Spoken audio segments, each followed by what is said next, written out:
Hey, I'm Kevin Hammond. Welcome to Golf in the Cosmos. This is episode 1.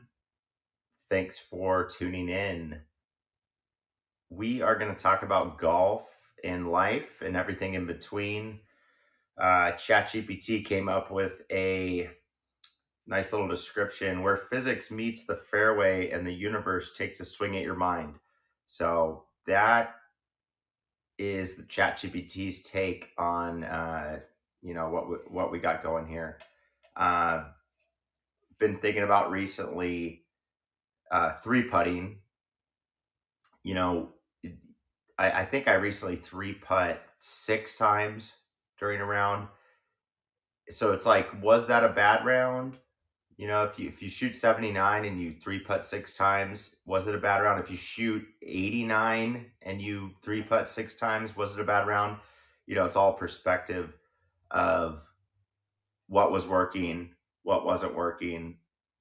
I don't know. That's where my head's been at the last couple of weeks. So what do? I went to PGA Superstore, got put a Super Stroke 3.0 on my Scotty Cameron. So figured put a new grip on. Maybe it'll change something.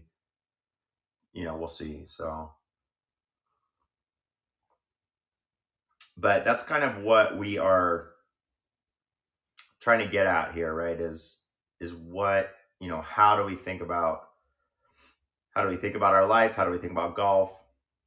How do we think about the world, right? The Earth is 24,000 miles around, the circumference of the Earth.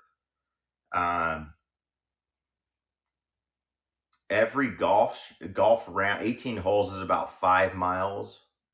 Okay. So that's about 4,800 rounds would take your golf ball, from here and then, all the way around and then back to here. If we're talking about 70 years, say you start golf when you're 10. So say you're going to live to 80, hopefully with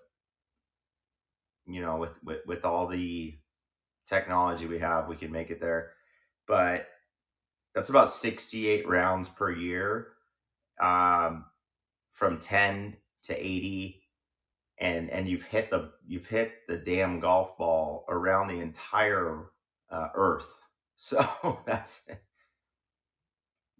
so I mean, what are we doing? I mean, I know you can take an airplane in a couple of days, get around the entire Earth, but just to put this stupid game in perspective, right?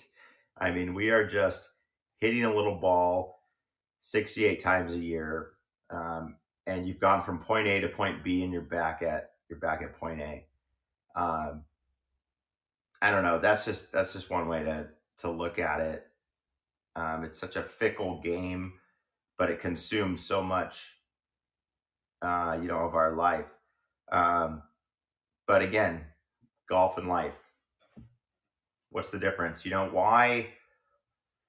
When you shoot a 60, I mean, let's just say when you shoot a 79, have the greatest day.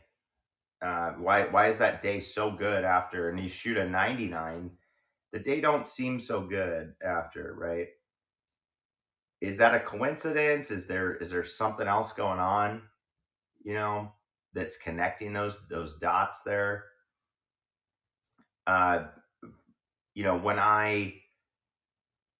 If I shoot a low score and I'm putting well, and I happen to go out to a bar that night and play billiards or pool, I can't miss, right? And I don't know, I don't understand that connection. You're just seeing it. It's just eye-hand coordination, but it's like, if I'm putting well, go to a bar and play pool, and I would bet, I'd put $100 down on myself. It's like, I can't miss. You just know you're gonna hit that ball wherever you need to hit it, and it seems to work out. So I don't know, So we'll see if the Super Stroke works. my brother's Scratch. He's actually +2. He's better than Scratch. But he told me to get like a 1 or a 2.0. He has a 1.0 Super Stroke, and then I went for the 3.0. I just thought, the bigger the better. I think they sell a 4 too, which is like, massive. You're just holding this thing. So we'll see. We'll see if the 3 is the right number or not. But again, thanks for joining us. The goal is to have some more guests in the future. But today you just have me. Again, golf and life. What is the difference? Good question, right? I mean, who knows? Have you all heard of a big part of what I've been thinking about a lot around golf is this idea of cognitive dissonance. How can you remove yourself from the golf shot, right? How do you remove your how do you remove your kind of stupid thoughts from the golf shot, from the physical part of the golf shot? And I don't know if you've heard of the LIGO. It's a large scale physics experiment and observatory designed to detect gravitational waves. It's called the LIGO. Essentially, it's an experiment, an observatory. They ran it for about 10 years, and they picked up nothing. They got no signals. Then they paused it, revamped it, and then they had a detection on February 11th, 2016. They detected a gravitational wave from two black holes merging, which means two black holes hit each other 1.3 billion light years from Earth. So that got detected on Earth. So I love to think, February 11th, 2016, I'm trying to think where I was. I was living in the Pomona area, and so the weather was good. It was quite likely that I was golfing at that time. And if I'm hitting a golf ball and two fucking black holes are hitting each other and it's detected on Earth, I'm sorry, but that ball, if that ball moved a little bit and then didn't go in the hole, that's not my fault. You know what I'm saying? I mean, that is not my fault. The saying that we joke about is like a rock moved on Mars, right? So I mean, that's the classic. That's kind of it's a kind of a joke now between me and my buddies. But I mean, this fucking happened. All right, LIGO detected two black holes hitting each other on February 11th, 2016, and that got felt. The gravity changed on Earth that day at that moment. So if I'm in a golf ball at that time and it moves a little bit, didn't go in the hole, maybe you're putting at that time. I mean, check back on your grint, but where were you on Feb 11th, 2016? But LIGO says that one ain't your fault, right? I mean, you could have done everything right, but two goddamn black holes hit each other 1.3 billion light years away. That one's not on you. You know what I'm saying? So I don't know. I mean, that's the cognitive dissonance and it's so hard, right? It's so hard when you're in a round. I mean, even today, I'm playing around and I don't even think I looked up at the stars once. Big obvious. And looking back, it's a big mistake because you need to check in with, I mean, with the cosmos. I mean, let's be honest. During a round, even when it's blue skies, you're just seeing the sun's, you know, the atmosphere's reflection of the light. So there still is stars up there, but I mean, sometimes you got to check in and check out, if you know what I'm saying, if you will. So, uh, I mean, I had a group of friends that were started to experiment with microdosing shrooms during golf rounds, and their scores started going. They started shooting lower and lower and lower. And then I think the eventually it ran out of gas. The amount of shrooms ratio to golf rounds just couldn't keep up. Like, you can keep playing golf till you're 80, but you just can't keep doing shrooms. So it just eventually it ran out, but it was basically, in my mind, it was forcing them to take a step back, look at the cosmos. And I just, this game is so fickle that when you start to, you know pretend you're on shrooms, for God's sakes. I mean,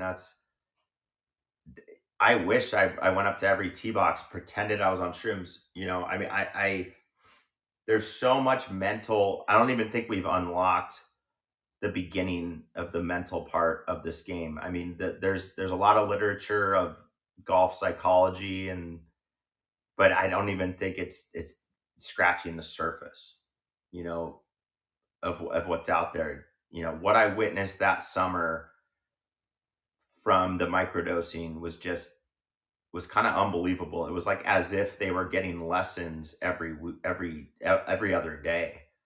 The way that those scores were just plummeting downward. It was like some sort of black magic, you know. And I think that's what the cosmos offers us is some black magic potentially.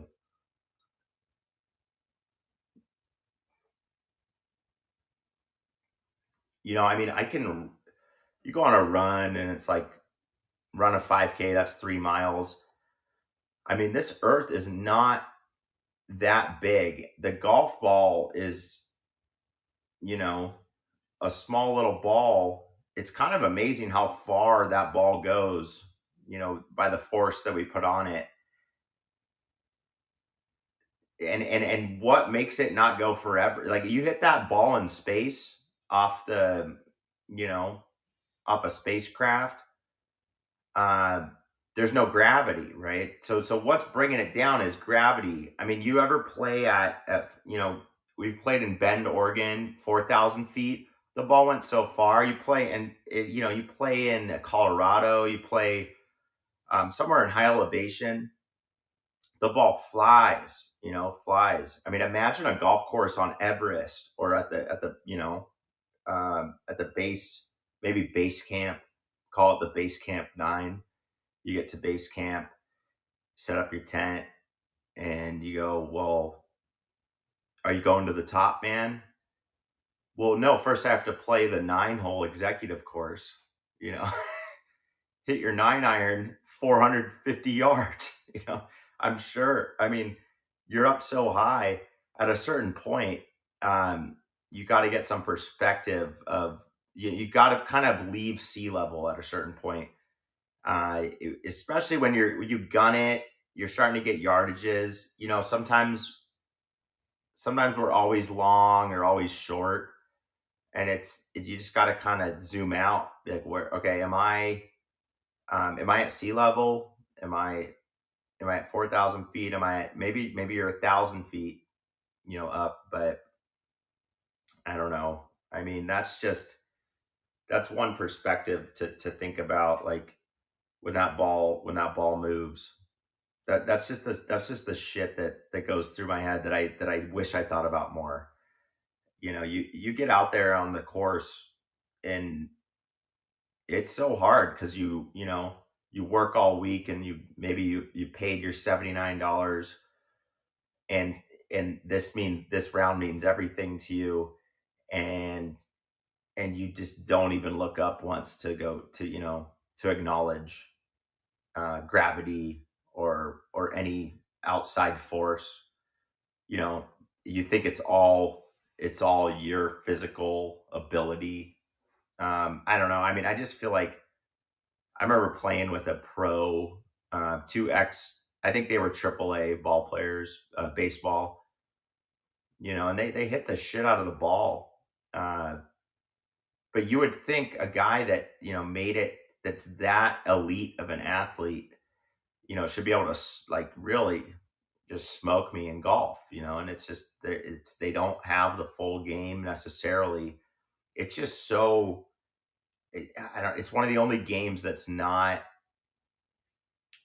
purely athletic. It just seems to be uh, possibly more than 50% mental. I mean, I know I'll have guests on in the future that disagree with that. That might take a more athletic approach. And don't get me wrong. I mean, if you're in good shape, then the fatigue doesn't hit you necessarily.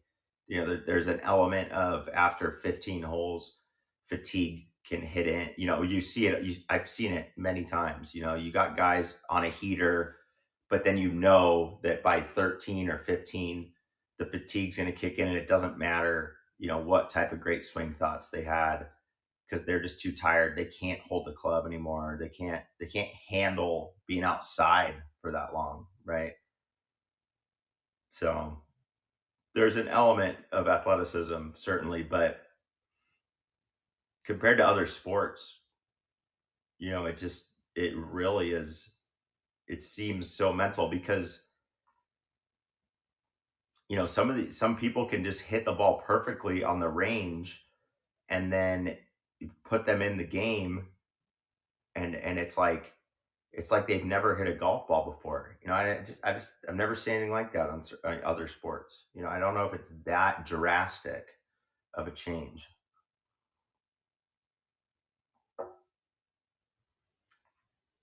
But golf and life, I mean, what is again, I always get back to, what's the difference? I mean, it's such a fickle game, and life's fickle too. I mean, is life better if sometimes you don't play for 3 weeks, and life seems, life's good.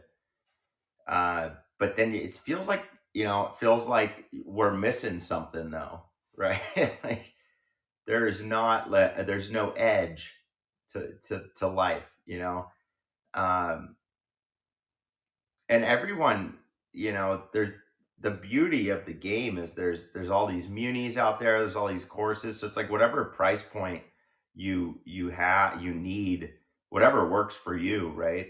I mean, God, I've had a blast playing a $21 muni, you know so it's like realistically, it's there if you need it. It's not unattainable necessarily, right? If you can scrape together, $21, you're out there. You just got to find the time to get 9 in. And if you know, you know. If you don't know, you don't know, right? So, uh, but the time off is a funny one, right? It's like, why? If you've ever taken like 3 weeks off of the game, it's interesting. It's like, why? You got to really kind of dig deep and answer why didn't you play for 3 weeks? Oh, I was on vacation, with the in-laws, so I couldn't. Okay, it's like, well, you could have potentially. Um, oh, I just got back from like a huge tournament. I need the break. It's like, okay, do you? Like, cool, man. Like, that's great. Um, you know, and it's like, do you miss the game? Is life just smoother without the game? Right? And then it's just, and then you get that next round that you go play. Uh, you either play good or you play bad, and you go, that break was worth it because I needed that break because I played so good. Or you play bad and you go, oh my God, it all makes sense. Now I need to go play more. That break helped me, um, figure out what I needed to fix. So I don't know. It's just this game of justifying playing or not playing, but you can't play. I mean, I've tried it, right? Like 42 holes a day. I mean, you could try to do 36. I've thought about moving to Alaska where the sun is up for like 21 hours. Um, you know, it's like, could you get 72 in 21 hours? I mean, I mean, you definitely could. Don't get me wrong, but like, where do you start? At what point does it start losing value from a, where do you start? Where do the gains start dropping off? Um, from like a repetition standpoint, I mean, it sounds, in theory, it sounds like a dream. I'm going to move to Alaska, play 71 holes every day for 3 months straight. Eat, sleep, and golf, right? So you're literally like, stopping at the turn to take your morning dump because the night has passed and the sun's still up. So you're literally just going through the motions, hitting golf shots. I always think that I always think about how Tiger, a lot of the pros have golf carts that go like 25 miles an hour, 30 miles an hour, so they can play 18 holes faster. So it's like, what if we had that, right? What if our carts went faster? What if we were part of a country club and there was less weights? Um, Again, I don't know if, I feel like I've seen those YouTube channels where the guy's like, I just started golf and I'm playing every day. And it's like, watch me try to become scratch. I don't, I haven't really seen those end well. I mean, they're kind of selling you the story of that journey. They're not ending up like on tour or scratch by going through those motions necessarily. They're probably overdoing it. And I would argue they're probably not thinking the right way about it, from a mental perspective. Again, this game seems to be different than other sports for whatever reason from a mental perspective, and that's what really kind of sourced the golf and the cosmos idea. And I think hopefully we'll get some guests who are a little bit smarter than myself from a physics perspective, from an athletic perspective.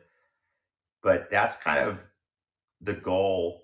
At least my goal is to explore, how deep can we go into, that physical and mental world of golf. I mean, so thank you all for coming along for the ride with me, and I'll see you next time. Cheers.